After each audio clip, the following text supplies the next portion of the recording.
If I had a nickel for every time an anime, one of my favorite anime of this spring 23 anime season made me sick to the point of being like, it's almost unwatchable. I'd only have 2 nickels, but it's weird that between Oshinoko episode 6 and Heavenly Delusion episode 12, 2 incredibly powerful episodes that don't sugarcoat whether topics of what bullying and self-harm can do to someone, to the point of then having episode 12 of Heavenly Delusion had the reunion that Kiriko was anticipating. But man, all I can imagine is having to voice a character like Robin. The amount of ick that must be coming off you after you get into that role, like, you gotta be showering for days, man. Like, this episode, don't get it twisted, amazing episode.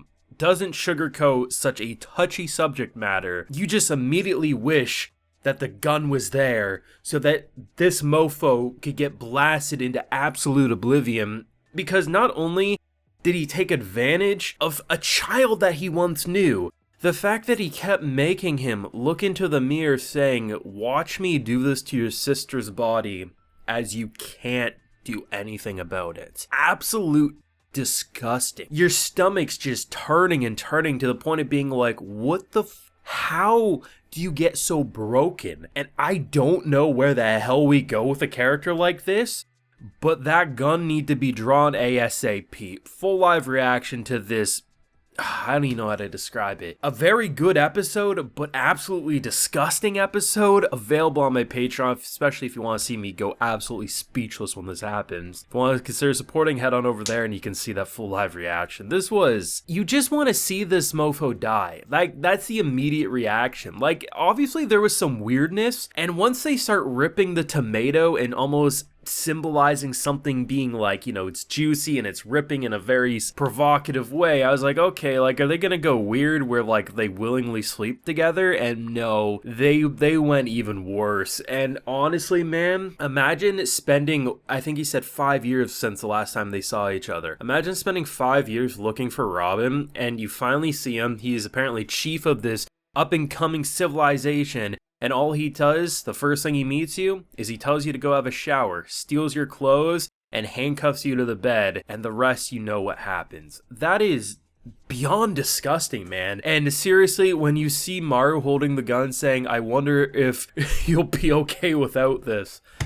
Bruh, I've never wanted to see someone get their head annihilated more than Robin, but I don't know where we go after episode 12 of Heavenly Delusion. Like, me saying something is unwatchable isn't me saying it's a bad episode. I'm saying you're touching on subject matter that is so, anime just doesn't get right. Whether it's something like episode 6 of Oshinoko and the idea of wanting to end your own life and what that bullying and toxicity can do to someone, that becomes unwatchable because it's such real subject matter that it happens to people day after day. An episode like this being violated and just, I can't even say half the words I want to say because YouTube wouldn't allow it. But the fact that you have something that also happens to people, whether family members or those you trust completely, take advantage of that power dynamic and get you into these vulnerable states, and no matter how much you scream, nothing's gonna stop that. The fact that this entire time, searching for Robin, searching for someone you thought in this hell-forsaken world, the one person you can definitely trust, it's gotta be Robin, because he was always there for you. And this is the first thing he does when he learns that you're in the sister. Honestly, even if he was in his own body,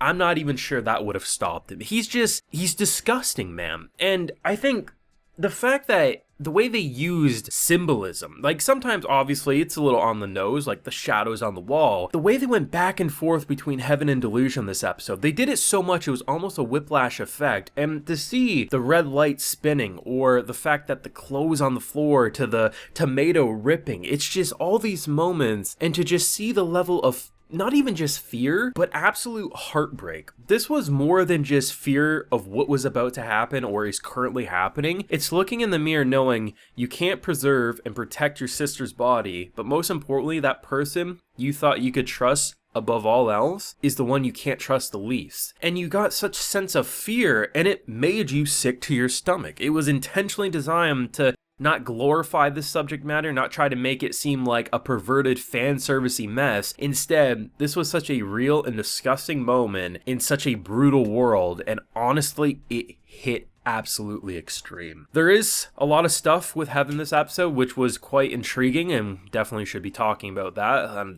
Still, man, that Robin shit left me messed up. But the Heaven stuff was interesting because the facility pretty much just starts crumbling, and we don't know exactly what happened. Was it an attack from a monster? Did someone launch an attack? Human-wise, we don't know. But the idea of just watching this facility crumble as we're pretty much building up with the robot pretty much saying, hey, try to find the exit, right? Was this because the machine decided to rebel against the human programmers? I really don't know. But the idea of imagine growing up in a place like this, that the concept of the sky is something that you can just see, right? It's like, oh, if you have a big enough ladder, you can touch the sky. Seeing all of them outside the wall, seeing like, why is there an outside to the outside? And then like, look at how high the sky is. And then just seeing all these moments and just not knowing what the hell is going on here. This seemingly is the day it fell, right? At least that's kind of what they're trying to imply. And I imagine the group that pretty much has been hinted at that we've either pretty sure we've seen in Delusion in present day in terms of Maru and Kiru's kind of like point of view, they probably should be escaping next episode, maybe taking some and running. I mean, literally we saw when they got to the outside, part of the fence to like their right was completely annihilated, so they could run, but will they? I guess we'll see. Though there was a really funny moment in the middle of this absolutely disgusting episode, and that's when Grandma books it. So Grandma's been having people roll her around this entire time, and as soon as she sees that place fall, she gets up and she's like sprinting like it's the 100-meter dash. There ain't nothing wrong with her legs, but she booked it, man. Like, that's how you know you're an absolute, you look at yourself as nobility if you can run like that in the moment of danger. Another interesting moment was what I thought was twins. I had someone mention, like, what if it wasn't twins, but rather just a single person? And honestly, the fact that seemingly that baby, little circle, a lot of people wondering, could that be Maru or not? I mean, there's a lot of uncertainty, but it doesn't seem like there was actually twins there. The fact that the doctor was so struggling to figure out which one was it, like almost saying like, which one's the real one? So are you trying to like, did you breed? Like, did you clone it? Like, I don't know. There's a lot of uncertainty. Like, they're doing a lot of weird shit at this facility, but the way the doctor was freaking out about not being able to pick the right one, it says to me that only one of those babies was real, but I guess we'll see where they take that. Just everything top to bottom, just building up. Like, they just took it slow. They really made you feel like you understood the franticness of finally finding that person that you trust unconditionally, and then to see what that person you trust did to you. They didn't glorify the subject matter, they didn't sugarcoat the subject matter, they didn't turn it into a fan servicey fetish thing. Instead, they just made it feel disgusting and almost unwatchable to the point that you said, that mofo gotta die. And can't wait to see how they wrap the show up next week, but damn, Robin ain't gonna get the punishment he probably deserves as soon as I would like. Thoughts and feelings yourself down below. Leave a like if you enjoyed, subscribe if you're new around here, ring that bell of course so you can get notified when I upload more Heavenly Delusion on the channel, and as I mentioned, full live reaction to this painfully disgusting episode is available on my Patreon if you're interested, and while you're there you can also get a video shout out. So today we have QE, Fog, KR, AMV, Bowler Pair, Janice Mary, and Minless, so I appreciate the support everyone. Please take care and have a good one.